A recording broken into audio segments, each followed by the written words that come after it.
El Espíritu Santo, dice el Catecismo de la Iglesia, el Espíritu Santo con su gracia es el primero que nos despierta en la fe y nos inicia en la vida nueva que es que te conozcan a ti, el único verdadero, y a tu enviado Jesucristo. No obstante, es el último en la revelación de las personas de la Santísima Trinidad. ¿Se acuerdan San Gregorio Nacianceno, que hablamos la semana del amplio? El teólogo explica esta progresión por medio de la pedagogía de la condescendencia divina. ¿Se acuerdan que lo hablamos la semana pasada? Cuando San Gregorio Nacianceno explicó que el Padre es el primero que se revela, pero el Hijo está implícito en el Padre y el Espíritu Santo está implícito en el Hijo. O sea que es una revelación progresiva. Dice, pero fíjate qué interesante lo que dice la Iglesia, dice, es el primero que nos despierta en la fe. Sin embargo, es el último en la revelación de las divinas personas. Porque es el primero que nos despierta en la fe. ¿Cuál es el sacramento de la fe? El bautismo. Hablamos la semana pasada. El bautismo es el sacramento del Espíritu Santo. Aunque el sacramento del bautismo es el que comienza en nuestra alma la inhabitación de la Trinidad, como decía la Beata Isabel de la Trinidad. Esa inhabitación, que la Santísima Trinidad viene a habitar en nosotros. Comienza en el bautismo. Pero comienza por medio de ¿qué? Del Señor Espíritu Santo. Todos los sacramentos, aunque son obras de Cristo, vienen a nuestra vida a través de ¿quién? Del Espíritu Santo.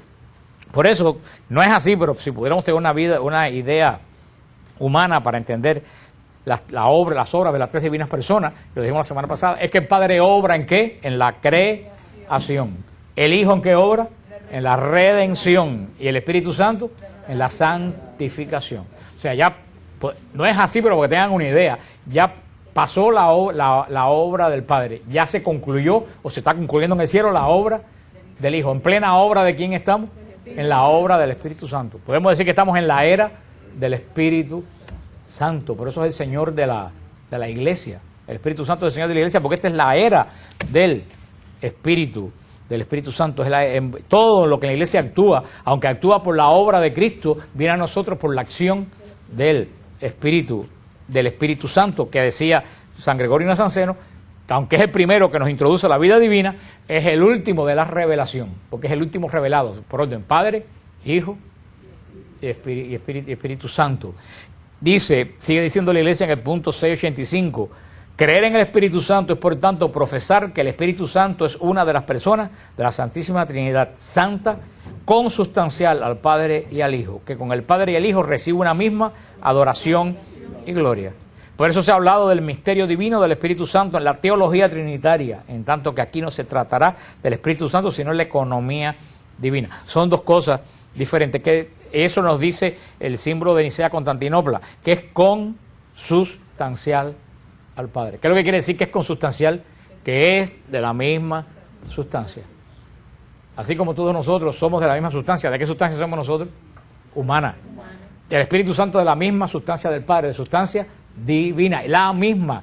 Lo que es el Padre es el Hijo y es también el Espíritu Santo. Si Dios es persona, el Hijo es persona, el Espíritu Santo es persona. Si el Padre es Dios, está de la sustancia divina, el Hijo es de sustancia divina, el Espíritu Santo es de sustancia divina. El misterio de la Trinidad, que ni se tomen el trabajo de pensar en él, porque nunca lo van a llegar a conocer. Recuérdense lo que les he dicho 1.000.000 de veces, la Trinidad no se estudia, se adora.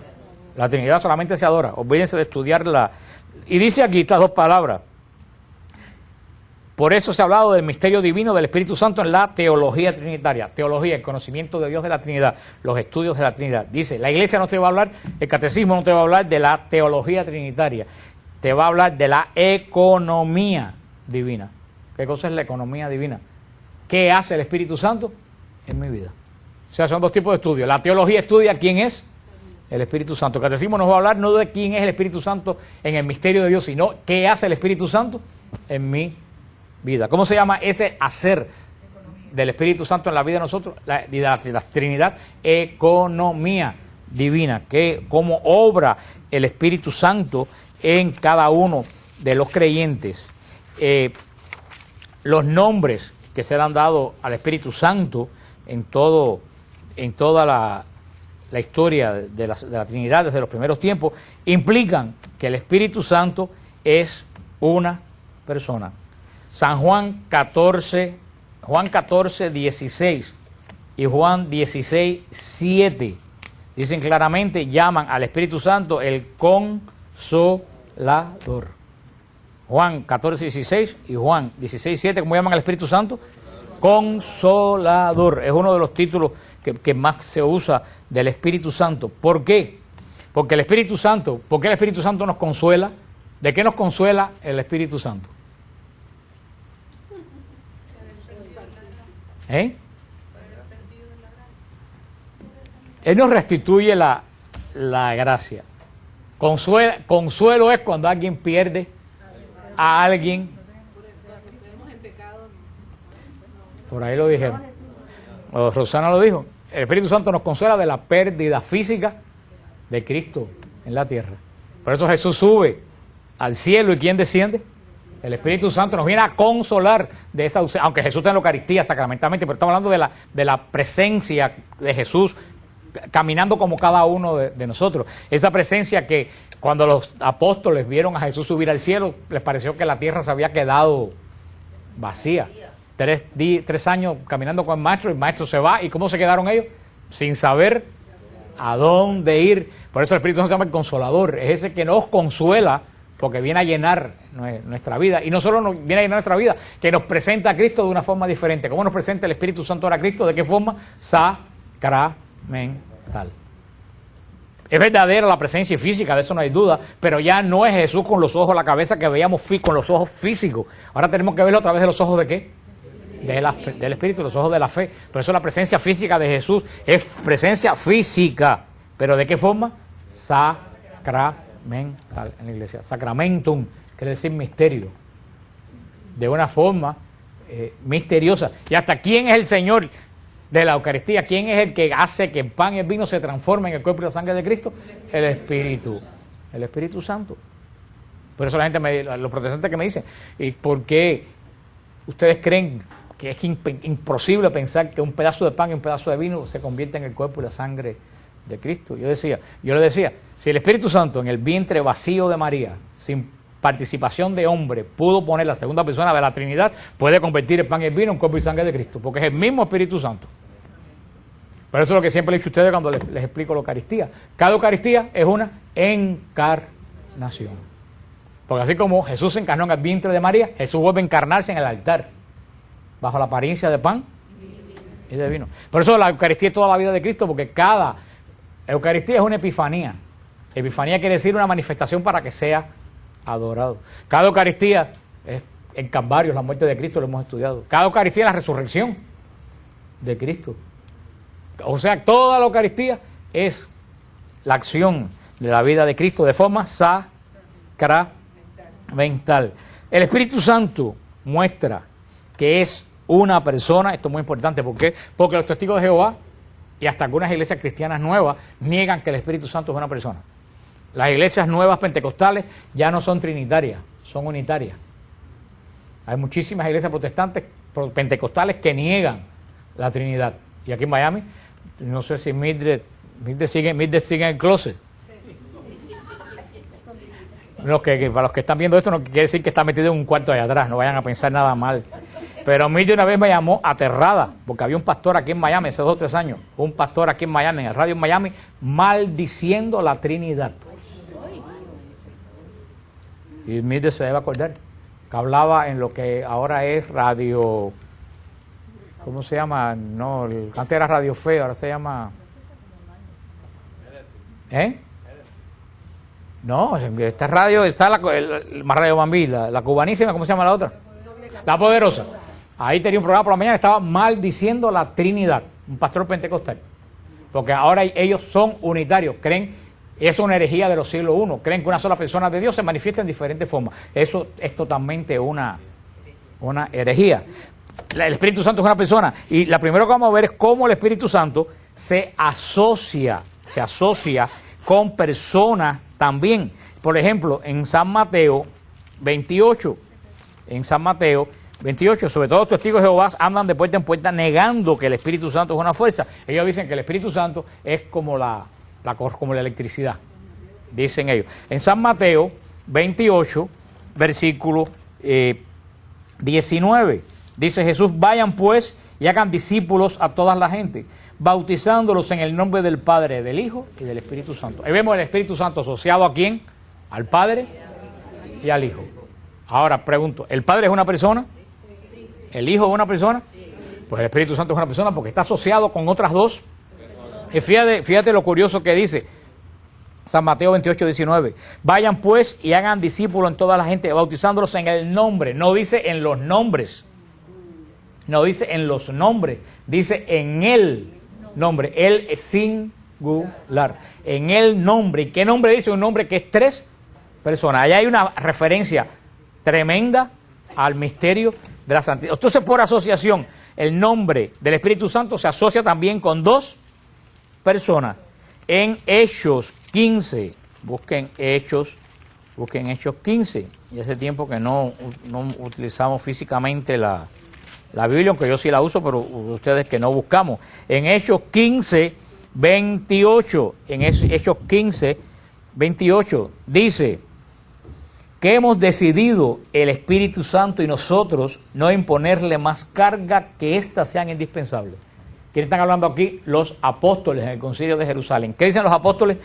Hechos 15, 28, que hemos decidido el Espíritu Santo y nosotros no imponerle más carga. O sea, se está asociando los apóstoles ¿con quién?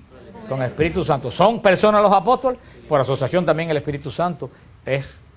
Y vamos a verlo después cuando lleguemos ahí, que el Espíritu Santo también decide, porque dice, hemos decidido el Espíritu Santo y nosotros. Una fuerza no decide. ¿Quién es el único que puede decidir? Una persona, es que inclusive una persona que está en estado vegetal o una persona que tiene problemas mentales no tiene capacidad de decisión, solamente una persona. Aquí lo vemos bien claro. Segunda de Corintios, segunda carta de San Pablo a los Corintios, capítulo 13. Capítulo 13. Dice, versículo 13, dice, la gracia del Señor Jesucristo, el amor de Dios y la comunión del Espíritu Santo sea con todos ustedes. Vemos otra vez el Espíritu Santo relacionado ¿con quién? Con la gracia del Padre, la comunión, y junto con la comunión del Espíritu Santo, el amor del Padre, la gracia de Jesús y la comunión del Espíritu Santo. Lo vemos asociado también a personas. Vemos que el Espíritu Santo, podemos decir que es persona porque tiene asociación ¿con quién? Con personas, con los apóstoles, con el Padre y con el Hijo. Entonces, por asociación, y no se lo olviden, por asociación, podemos decir que el Espíritu Santo no es una fuerza, no es una emanación, no es un fantasma, es una persona. Pero también el Espíritu Santo tiene características personales. El Espíritu Santo tiene características personales. Lo vemos en Primera de Corintios. Primera de Corintios, capítulo 2. Primera de Corintios, si ustedes no lo quieren buscar, como se demoran tanto en manejar la Biblia, y eso es una señal de que no la manejan nunca. Porque si usted hay una persona, coge el timón del carro, y el carro se le va para aquí, y se le va para allá, y se apaga, y choca con una mata, ¿qué es lo que quiere decir? Que no maneja. Si ustedes andan buscando los Corintios y no lo encuentran por ningún lado, es que ustedes no están acostumbrados a manejar la Biblia.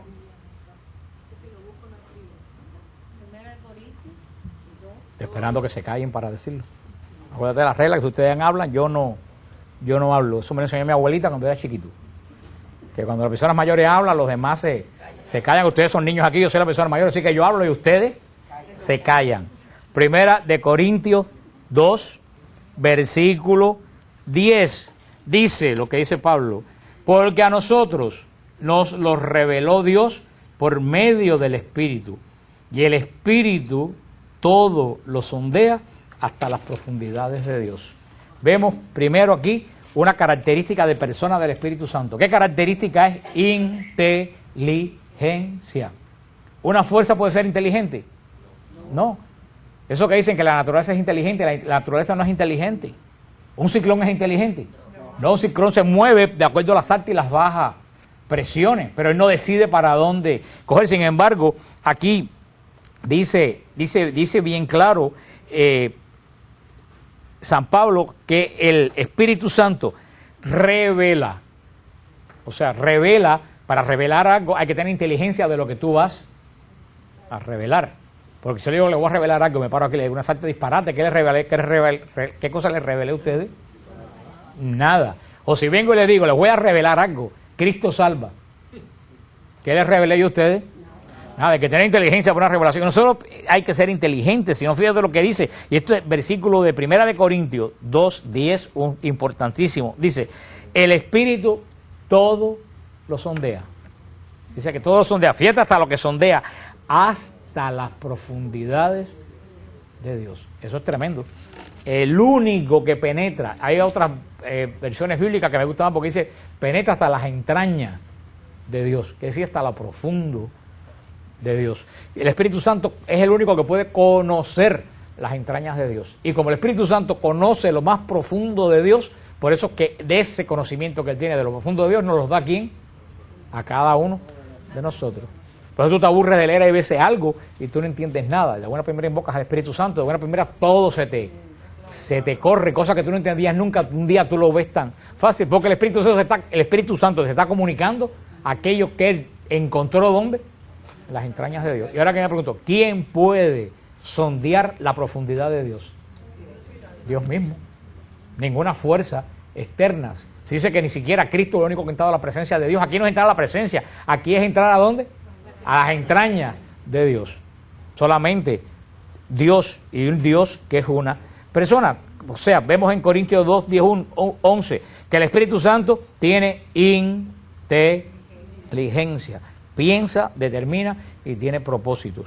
Vamos a ver también en Primera de Corintios 12,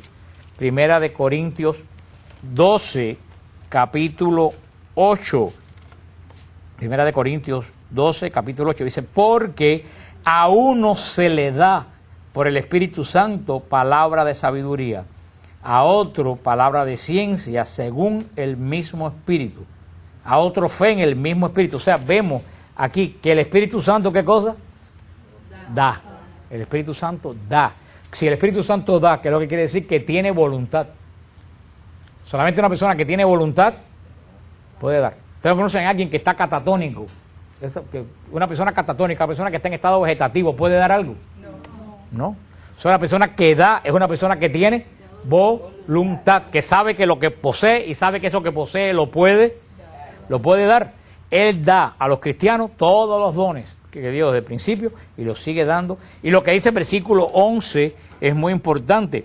Pero todas estas cosas las obra un mismo y único Espíritu, distribuyéndolo a cada uno en particular según su voluntad. Ahí lo dice bien claro, el Espíritu Santo tiene voluntad. Porque él da no a lo loco, no es una piñata que él tira a ver lo que cae. A cada cual, evalúa a cada cual, y a esa persona que evalúa, le da según su voluntad. Y ese es el problema que lo veremos después cuando estudiemos los dones. Ese es el problema con los dones, que tú no puedes rechazar don que te dé, ni buscar don que no te dan. Porque el don que te dan proviene de ¿qué? De la voluntad del Espíritu Santo. ¿Qué es lo único que uno puede hacer con los dones? Aceptarlo y usarlo. No buscar el que no tiene y no usar el que te dieron.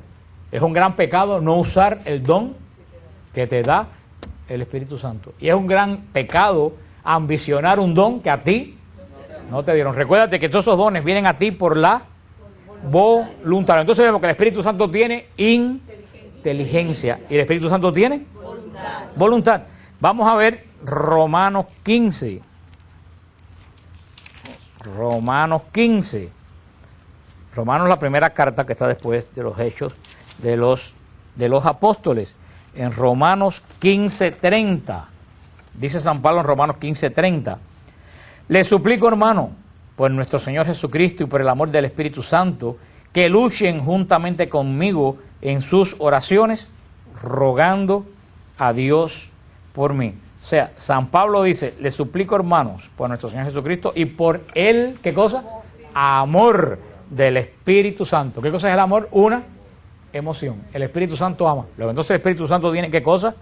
Emociones. Estamos viendo ya que el Espíritu Santo tiene inteligencia. ¿Tiene qué cosa? Voluntad. Ahora vimos que tiene emociones. Ama. Pero vamos a ver más todavía. En Efesios 4. En Efesios 4. Y esta palabra de la carta a los Efesios, es bien interesante. Efesios 4:30. Este es el problema de tener estampas en la Biblia. Dice que en el Siervo de Cristo Vivo dicen que no se puede tener estampas en la Biblia, pero no es porque sea malo, sino porque cuando tiene una pila de estampas, que es que abres una página, se te caen 6 o 7, y entonces tienes que estar recogiendo las estampas que se te caen. En Efesios 4:30 dice San Pablo: no entristezcan al Espíritu Santo de Dios, con el que fueron sellados para el día de la redención. No entristezcan al Espíritu Santo. Entonces el Espíritu Santo se puede entristecer. Fíjate, el Espíritu Santo tiene inteligencia, tiene voluntad, tiene emociones, ama. El Espíritu Santo se entristece. Vamos a la epístola a los Hebreos, que es la última de las epístolas de San Pablo. Hebreos 10, Hebreos 10, 29.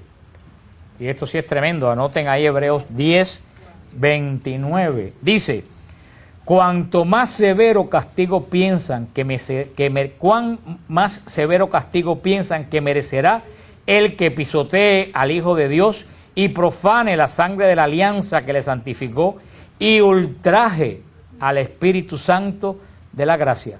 Pues conocemos al que dijo: mía es la venganza, yo haré lo merecido, y también el Señor juzgará a su pueblo. Es terrible caer en las manos del Dios vivo. Fíjate lo que dice San Pablo, que dice que el Espíritu Santo va a haber un gran castigo para el que pisotee al Hijo de Dios y profane la sangre de la alianza. Pero dice que también va a haber un castigo terrible para que quien ultraje al Espíritu Santo. Luego entonces, ultrajar, insultar, quiere decir, el Espíritu Santo puede ser insultado. Repetimos esta letanía para que por lo menos que se recuerden hasta las 11 de la noche. El Espíritu Santo tiene inteligencia, tiene voluntad, tiene emociones, como cuáles, como amar, se entristece y puede ser insultado. Vamos al Evangelio de San Mateo, capítulo 12. San Mateo, y apréndanse esto, lo pónganlo en una listita en la parte de atrás de la Biblia, en una lista para cuando los testigos de Jehová le vengan a decir que el Espíritu Santo es una fuerza. San Mateo 12, capítulo 31. San Mateo 12, capítulo 31. Y esto anótenlo también con rayas amarillas, rojas, verdes, con todo lo que tengan. San Mateo 12, 31. Dice Jesús: por eso les digo, todo pecado y blasfemia se perdonará a los hombres, pero la blasfemia contra el Espíritu Santo no será perdonada. Al que diga una palabra contra el Hijo del Hombre se le perdonará, pero al que la diga contra el Espíritu Santo no se le perdonará, ni en este mundo ni en el otro. El Espíritu Santo puede ser ofendido. Y fíjate lo que dice: la ofensa de Cristo se perdona, y la ofensa del Padre se perdona. La ofensa del Espíritu Santo no se perdona. Y fíjate lo que aclara: ni en esta vida ni en la otra. ¿Eso qué quiere decir? Jamás. Ahora tú me dices a mí: se puede ofender a la persona del Padre, se puede ofender a la persona del Hijo, y a una fuerza no se puede ofender. ¿Tiene sentido eso? No. ¿Por qué no se puede ofender al Espíritu Santo? Porque el Espíritu Santo es el Espíritu santificador. Cuando tú ofendes al Espíritu Santo, estás ofendiendo la santidad del mismo Dios. Anoten ese versículo. Y se ha discutido mucho qué cosa es la ofensa contra el Espíritu Santo. Esa ofensa que no se perdona. De todo lo que he leído del Espíritu Santo, la ofensa del Espíritu Santo, hay dos líneas, porque como Jesús no especifica cuál es el pecado imperdonable, y hay personas que se aterrorizan con esto. Pero primero que nada, usted tiene que tener en cuenta una cosa: para que haya pecado, para que uno tenga pecado, ¿qué es lo primero que uno tiene que tener? Conciencia de pecado y voluntad de pecar. Si tú no tienes conciencia de pecado, no es pecado. Si tú no sabes que algo es pecado y tú lo hiciste sin saber que es pecado, no hay pecado. Ahora, ojo, si tú haces algo creyendo que es pecado y no es pecado, es pecado. Porque es la conciencia que tú tienes de ofender a Dios. ¿Ustedes entienden eso? Hay gente que me ha dicho, yo no sabía que eso era pecado. Si tú de verdad no sabías, nunca nadie te dijo que era pecado, eso no es pecado. Porque hay que tener conciencia de pecado. Y segundo, que hay que tener voluntad de querer pecar. Yo sé que es pecado y lo voy a hacer porque a mí me da la gana. Si tú no conoces qué es el pecado contra el Espíritu Santo, es muy difícil que tú puedas pecar contra el Espíritu Santo si no hay conciencia y voluntad. Ahora, los teólogos, de todo lo que yo he leído, hay dos, pero hay gente que... Yo tengo un muchacho que me escribe WTN, que él está... Parece que tiene algún problema de compulsión, pero él está continuamente... Él me pregunta todos los días, ya yo borro las preguntas de él. Porque él me pregunta todos los días, 6 o 7 veces, que si él me pregunta algo que él hizo, que si es pecado contra el Espíritu Santo. Yo le dije, ¿tú estás loquito por pecar contra el Espíritu Santo? Para mí que tiene algún problema de... Cuando una persona tiene compulsión, la coge con cosas, por eso ya yo no le contesto. Le dije, mira, fulano, ya yo no te voy a contestar más. Busca un sacerdote y busca un psicólogo, porque necesitas tanto un sacerdote para que te guíe espiritualmente y un psicólogo para que te ayude la compulsión que tiene, porque muchos tiene 14 o 15 años. Dicen los teólogos que el pecado, esto tiene un gran sentido, pecado contra el Espíritu Santo es negarse a la conversión. Que Dios te llame y tú rehuses convertirte. Ese pecado no se perdona. ¿Por qué no se perdona ese pecado? Porque si tú no te conviertes, ¿te pueden perdonar? No, si tú no te arrepientes, si tú no te conviertes, te arrepientes, no puede haber perdón. Luego entonces, si tú te niegas a convertirte, no te arrepientes y por eso no puede haber perdón. ¿Y a través de quién Dios llama a la conversión? A través del Espíritu Santo. Eso es negarse al Espíritu Santo. Hay personas que Dios lo ha llamado a las buenas, a las malas, a las peores, y dice, no me da la gana. Ahí no hay perdón. Si muere en ese momento, no hay perdón. Que el Señor ha tenido misericordia de un amigo mío que murió, le dieron un tiro, y tenía 29 años, y mira que yo le insistí que se bautizara. Le insistí, le busqué quien le diera las clases de bautismo, le facilité todo, y él nunca se quiso bautizar. Allá hay conciencia de una persona que rechazó el bautismo y murió así, sin bautizar. Ahí no hay excusa de que a mí nadie me habló de Jesucristo, ahí no hay nadie que nadie me facilitó. Ahí todo se le abrió. ¿Y es por voluntad propia? Ojalá que el Señor lo haya, al último momento se haya movido arrepentimiento, pero ahí hay un caso claro de una persona que se niega a la conversión. Y es un caso grave, pero muchas personas que conocemos, el Señor los llama. ¿Cuál es la otra cosa? Y para mí es que... Porque eso es pecado contra el Espíritu Santo, el negarse a la conversión, pero si tú lees el texto ahí es donde yo creo que está la clave del Espíritu Santo y la cosa seria. Fíjate lo que dice en San Lucas 12, 22. Ahora todo el mundo está despierto porque como están hablando de algo que los puede llevar al horno, ahora todo el mundo está de lo más despierto. Si estuviera hablando yo de la voluntad del Espíritu Santo, todo el mundo anduviera en Babia, pensando en José Caragol y en las elecciones de Hialeah. Dice San Mateo 12, 22, y escuchen bien, San Mateo 12, 22. Lucas viene después, San Mateo 12, 22. Estamos en San Mateo 12, estábamos hablando de eso. Entonces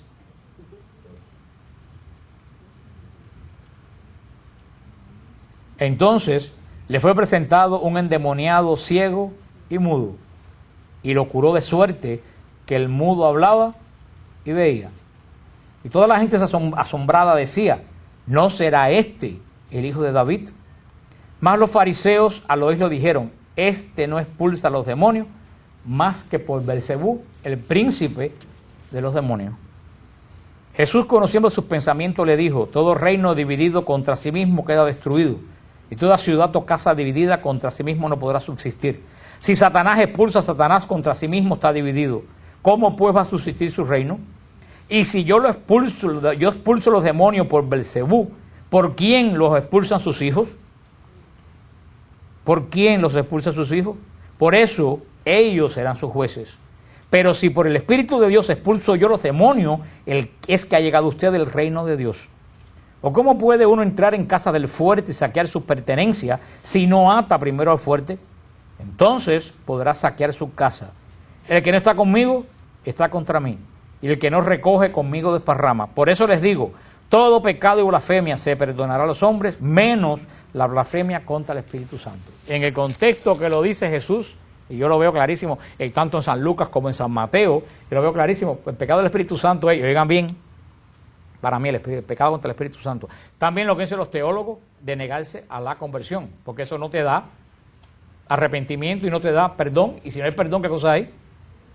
Condenación. Pero en el contexto que Jesús dice, el pecado contra el Espíritu Santo es deliberadamente, lo voy a repetir, deliberadamente, achacar la obra de Dios al demonio. Decir que una obra de Dios, deliberadamente, yo por maldad mía, decir que una obra de Dios es obra de ¿quién? Del demonio. Ahí tú estás poniendo la santidad de Dios, ¿dónde? En el inmundo.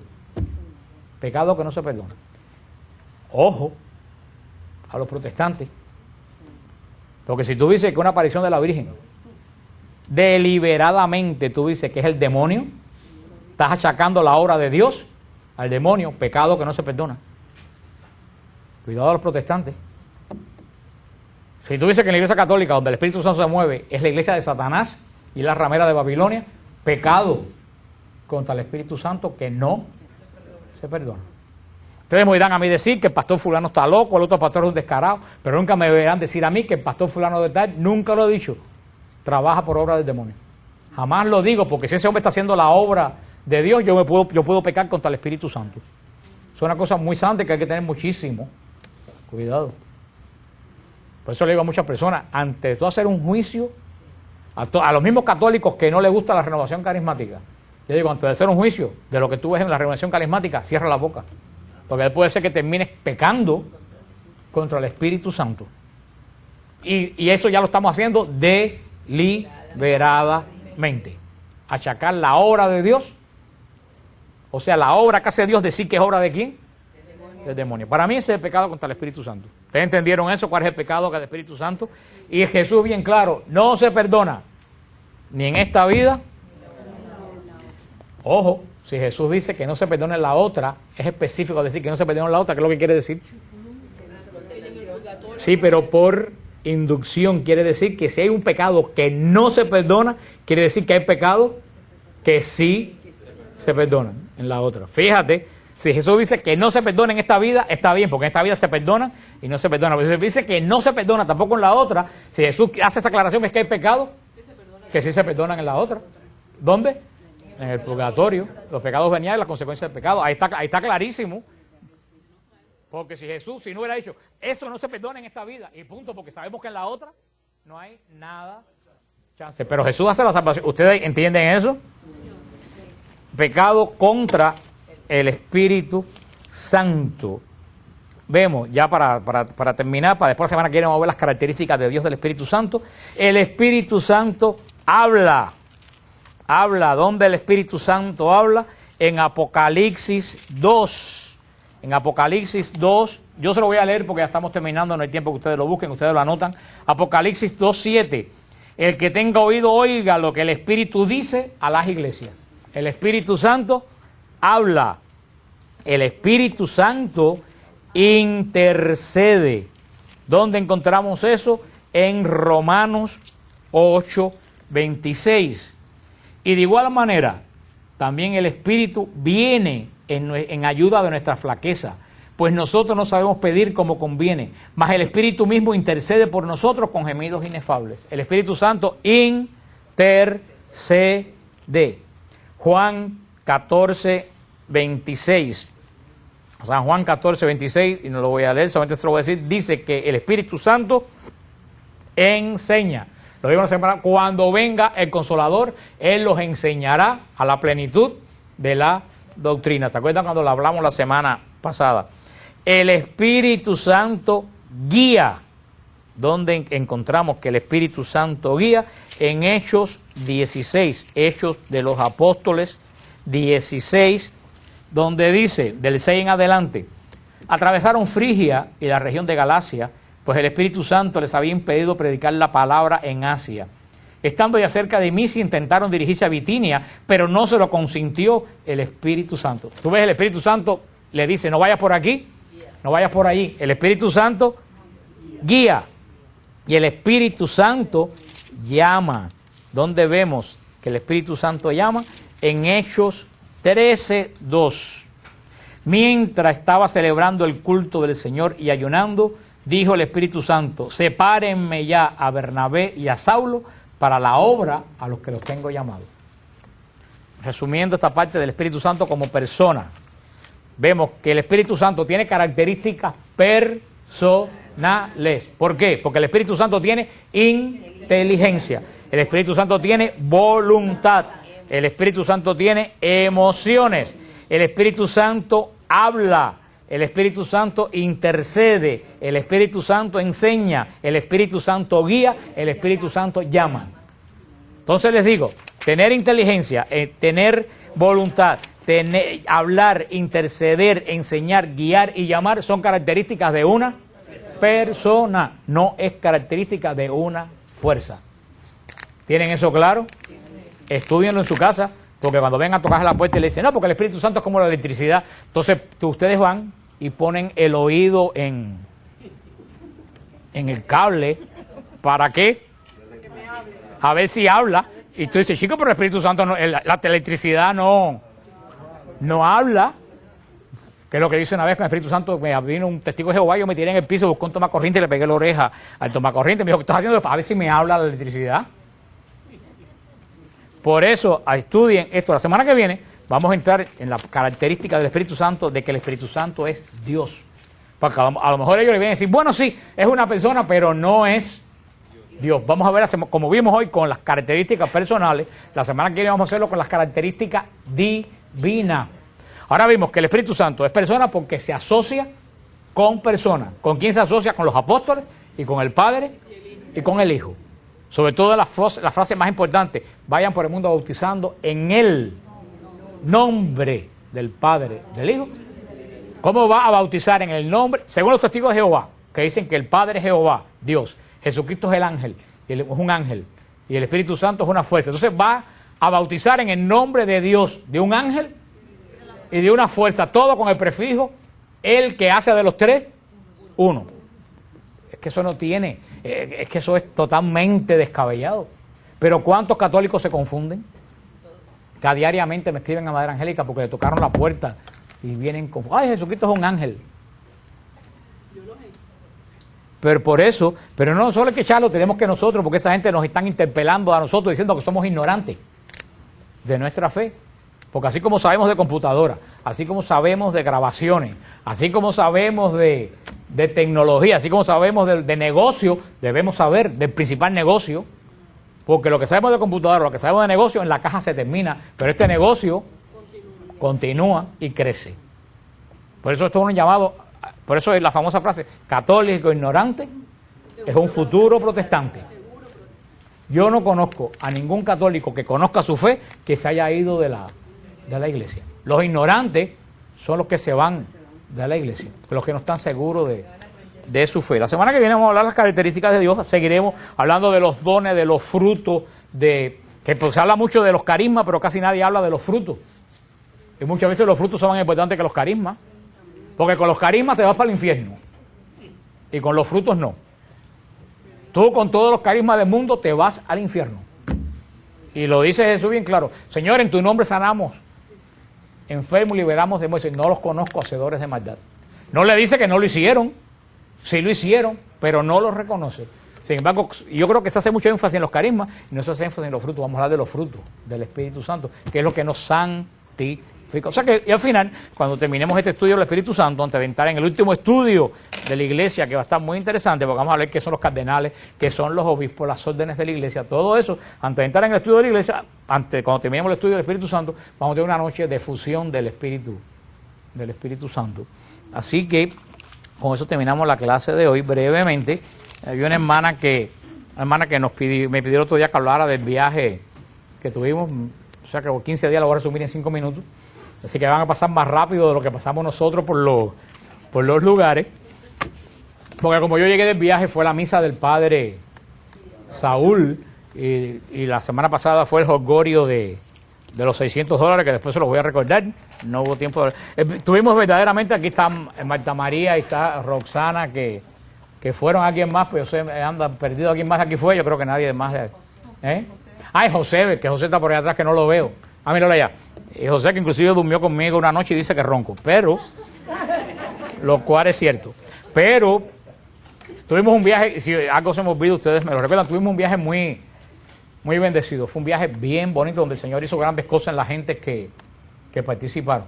Llegamos a Barcelona, que es una ciudad, para mí una ciudad más linda de España, más que todavía Barcelona conserva esa característica señorial que Madrid lo perdió por completo. Tuvimos en Barcelona el día libre, nosotros un grupo que me conoce a mí, confía en mí, nos fuimos al monasterio de Poblet de Llobregat, porque hubieron otra gente que empezaron, ¿y qué santo está enterrado allí? ¿Y en qué año? Digo, no, ustedes no van, se acabó, ya. Ustedes, si yo invito a alguien es porque ustedes estén seguros que si yo les invito a algo. Bueno, cogimos un ómnibus, unos pequeños, rentamos, nos fuimos al monasterio de Poblet de Llobregat, impresionante. Es un monasterio trapense del siglo XI, rodeado de murallas, como las murallas de Ávila.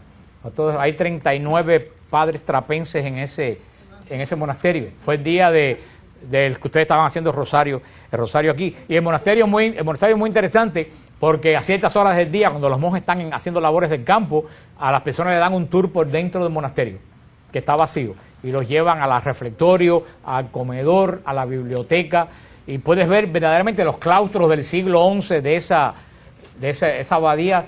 Hay un documental en Madre Angélica en español que lo ponen, que dura 1 hora, lo ponen muchas veces en Madre Angélica. Si ustedes lo ven un día, se llama el monasterio de Poblet de Llobregat, que es donde están enterrados los reyes de la corona de Aragón. Todos los reyes de la corona de Aragón están enterrados a los lados del altar, nos enseñaron. Tristemente, fue saqueado cuando la Guerra Civil Española. Y los comunistas jugaron a la pelota con las cabezas de los reyes de Aragón. Y desbarataron el monasterio, robaron, o sea, lo único que está es el monasterio. Todas las cosas, los vasos sagrados de cientos de años, todos fueron robados y perdidos. Pero pudieron reconstruir más o menos como era el monasterio en el siglo XI. Valió la pena la visita esa. Después también nosotros el día libre en Barcelona, aparte de dar una pata descomunal, fuimos a la misa de 10 de la Catedral de Barcelona, una misa con una clase de coro en latín, una misa preciosa del Cabildo de la Catedral, y fue un día muy interesante porque fue el día de la batalla de Lepanto, el 7 de octubre, y en la catedral, en una capilla, está el Cristo que iba en la nave principal de la batalla de Lepanto. Está el Cristo que llevaba don Juan de Austria, que ganó la batalla de Lepanto. Pudimos orar delante del Cristo que dio la victoria sobre los turcos, que si no vence la iglesia en la batalla de Lepanto, hoy en día todas ustedes estuvieran con una burka en la cabeza. Tuvimos también en el día libre en Barcelona, estuvimos en la Basílica de Nuestra Señora de la Merced.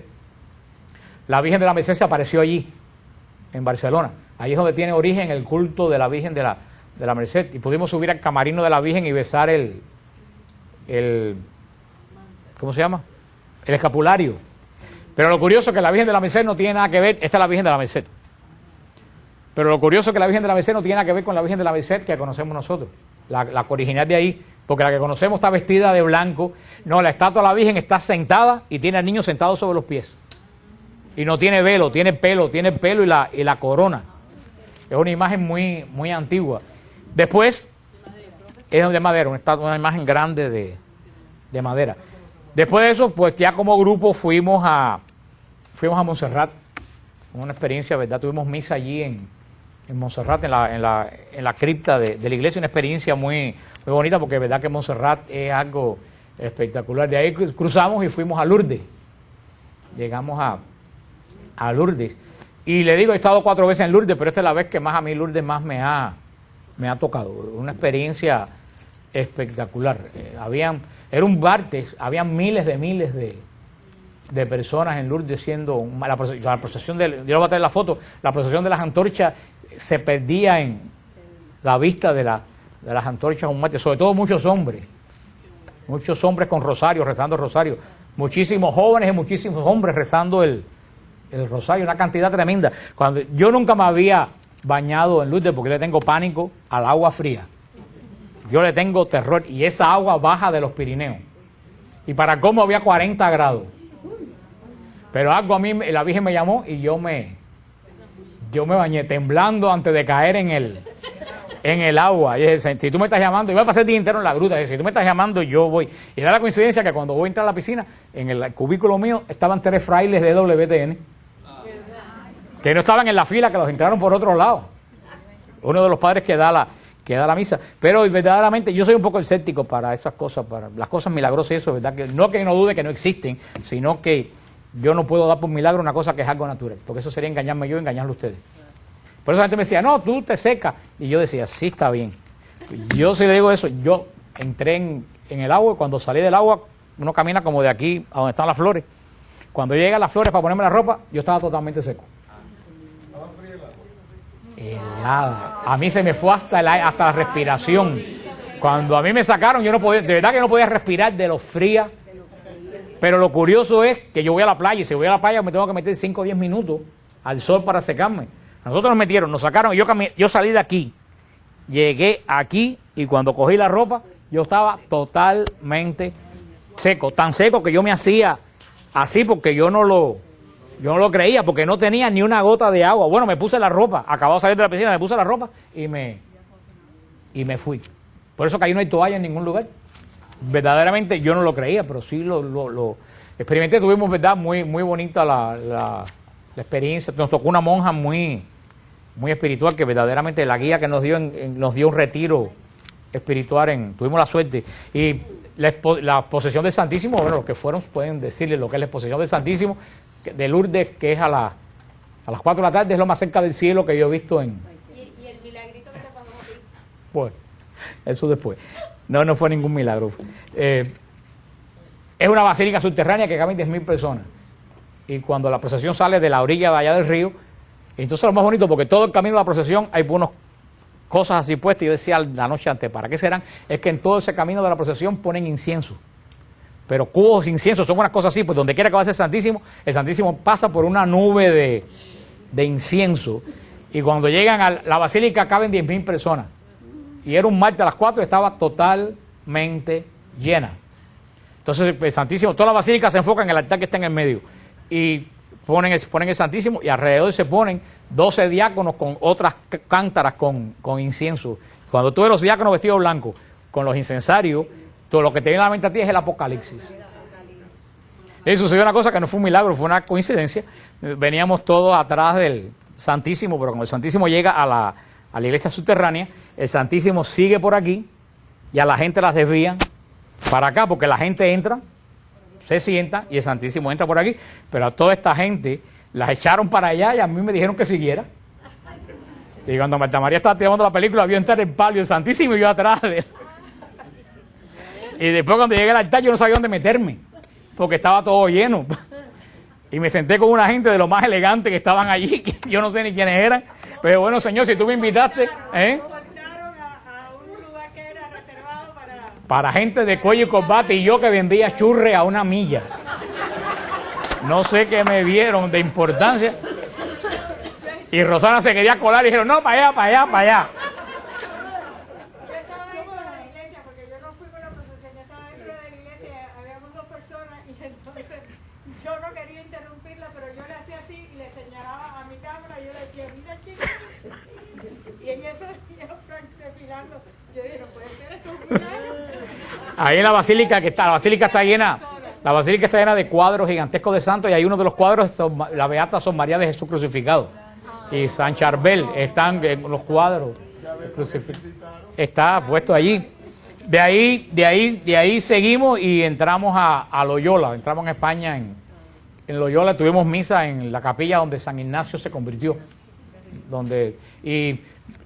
Yo le pregunté a un hermano que estaba al final, yo estaba tocando lo que no, porque cantamos Alma de Cristo allí. Porque San Ignacio fue el que escribió Alma de Cristo. Y la cantamos allí en la capilla. Le pregunto a un hermano, ¿y no tienen una reliquia de San Ignacio? Pues sí, tengo una que acaba de llegar de Roma y se las voy a traer. Que es el hueso de la cabeza de San Ignacio. Y nos trajeron la reliquia de San Ignacio, la pudimos venerar, la reliquia de ahí seguimos a Covadonga, que estaba lloviendo, pero estuvimos en Covadonga, tuvimos la misa muy tempranito en la en la cueva de la Virgen allá arriba en el medio de la montaña, muy, muy bonito Covadonga.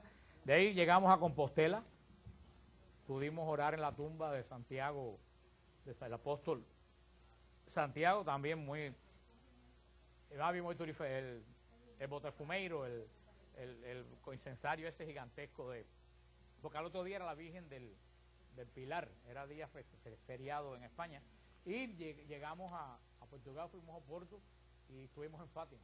También la experiencia de Fátima fue espectacular. Se calcula que había más de 1 millón de personas.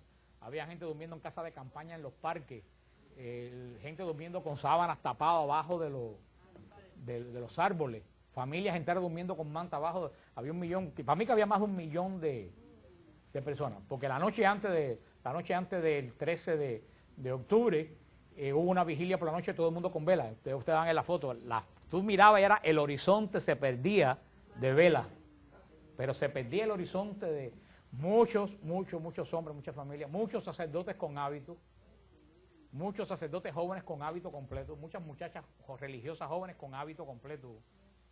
Ayer el padre Francesco se nos unió, el padre Francesco. Hubo una vigilia que la Virgen se trajo en procesión al altar con la corona, con la bala de Juan Pablo II.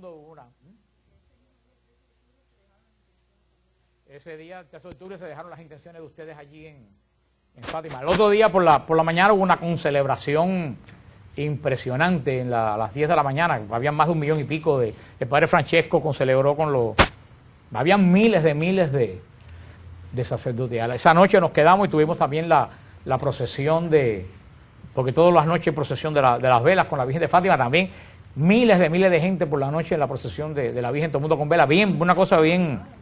Fuimos al pueblo a donde vivían Francisco, Lucía y Jacinta, tuvimos la casa, vimos una sobrina de Lucía. Y un primo de Jacinto, de Francisco, algo de eso. Pero lo más interesante, vimos la danza del sol. Cuando salimos los vieron hasta Paolo, el chofer de la guagua lo vio. Cuando salimos de la iglesia de Fátima, alguien, creo que fue Liliana, dijo, miren el sol. Y el sol estaba dando vuelta como un CD. Cuando ustedes ven un CD que un CD está dando vuelta, estaba dando vuelta así, y tú lo puedes mirar con la vista normal y no se te dañaba. Yo lo estuve viendo como 10 minutos y la vista pero dando vuelta no se movía, sino que daba vuelta en el eje. O sea, bien impresionante esa estadía. De ahí estuvimos el 15 de octubre en Ávila. Llegamos ya a la procesión de Santa Teresa, se había acabado, pero tuvimos misa en la Encarnación, en el convento de ella, tuvimos la misa. Y de ahí nos fuimos a Madrid, tuvimos un día libre en Madrid. Yo aproveché y me fui al Escorial y al Valle de los Caídos, porque nunca había estado en el Escorial ni en el Valle de los Caídos. Impresionante los dos lugares. Y por la tarde me fui a Toledo. De ahí me encontré a Rosana y a una gente del que se habían ido por su parte. Muy bonito Toledo. O sea que fue un viaje espiritualmente, fue muy provechoso. Hubieron muchos milagros, muchas sanaciones espirituales de gente que lo necesitaban. O sea que fue un viaje bien bendecido, gracias a Dios. Eso más o menos, no sé si me faltó algo. Lo de Liliana, que se le consiguió el Bueno, a Liliana que sin querer se le consiguió un marcapaso, la muchacha que de los grupos, que ya está muy mal del corazón. El año pasado me pensaban que se moría porque tiene que poner su marcapaso y no tenía dinero, y da la coincidencia que hubo una señora en el grupo que el marido de la hija es el que patrocina todas esas cosas de los marcapasos en Estados Unidos. Y entonces le consiguió gratis ahora tiene medio parado el asunto, porque una misma dominicana pero eso se va como dice el refrán, no es peor astilla que la del mismo palo. Ya lo último que les voy a decir, traje los flyers del viaje de Semana Santa Israel. Los traje hoy, están puestos allá atrás. Nosotros tenemos un opcional que va a ser los caminos de San Pablo y Patmos. Esa parte de San Pablo y Patmos no está todavía. Cuando esté yo lo traigo completo. Ya para que tengan algo, traje solamente Semana Santa en Israel. Porque el viaje de Semana Santa Israel se regresa, y los que quieran seguimos a los pasos de San Pablo: Corinto, Tesalónica, Filipo, Atenas, cogiendo un crucero, Éfeso, la casa de la Virgen, y terminando en Patmos, en la cueva del Apocalipsis. Eso se lo traigo después. Ahora, oigan bien, allá atrás están unos flyers, porque Liliana me lo pasó hoy por el Murimel y no pude sacar otra cosa. Allá atrás están unos flyers que yo saqué muy sencillo, nada más dicen el precio y a dónde hay que llamar y eso, muy sencillo. Aquí yo tengo otros flyers que ya tienen el día por día el detalle de la Semana Santa en Israel. ¿Qué quiere decir esto? Si tú estás ya decidido a ir, a no ser que te mueras, como dice Luisito, me te lleve el Señor, pero si tú estás decidido a ir ya, tú vienes aquí y me pides el fly que tiene todo detenidamente, yo se los doy. Si tú lo vas a pensar, llévate entonces el que está allá atrás, que es más simple, porque esto es para personas que ya de verdad, si tú eres ilegal, no tienes dinero y tienes 9 muchachos, no te lleves este fly, porque hay muy pocas posibilidades de que tú vayas, aunque el Señor hace milagros, porque yo los he visto. ¿Usted entiende lo que le quiero decir? Si tú lo vas a pensar, llévense el que está atrás. Si ya tú piensas que vas a ir, me piden. Por último, y ya terminamos, les recuerdo, Carlos, ven para acá. Les recuerdo que Carlos se ha metido en un lío tremendo. Carlos es la persona que va a estar. El otro día por la mañana hubo una celebración impresionante a las 10 de la mañana. Habían más de 1 millón y pico el padre Francesco celebró con los. Habían miles de sacerdotes. Esa noche nos quedamos y tuvimos también la procesión porque todas las noches hay procesión de las velas con la Virgen de Fátima, también miles de gente por la noche en la procesión de la Virgen, todo el mundo con velas, bien, una cosa bien. Fuimos al pueblo a donde vivían Francisco, Lucía y Jacinta, tuvimos la casa, vimos una sobrina de Lucía.